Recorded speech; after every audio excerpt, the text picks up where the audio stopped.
Ready deebi'ee timee ture. Yeroo saarsitu natti hin tolu. Kanaafuu dhiisi. Tolafachuu manuma guutan. Akkuma galleen dhungoo eegalle. Dhungoo akkamittiin akka ni danda'u? Taree akkan sin arganne bareen isa aarsuudhaan boqonnaa argachaa jira. Anamma ati na argatta yookiin immoo kan isaan ta'a jecha jedhu afaan koo keessaan ba'a. Kunoonnis immoo guyyaa kana eeggatee haaloo isaanitti beeku. Doktorri bantoonnoo seera jalaa akka waliin barbaadanii. Kaadii.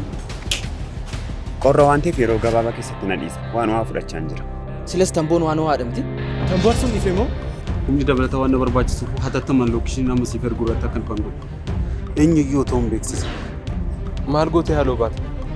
Nyaata isaatti summii godhee gombisuu nan danda'a.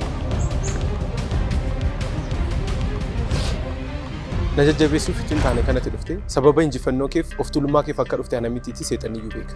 Akkas jechuun ati haasaa yeroo darbe dhiyeessite kan kee osoo hin taane kan nama akka ta'e si miti seexaniyyuu beekaa jechuudha.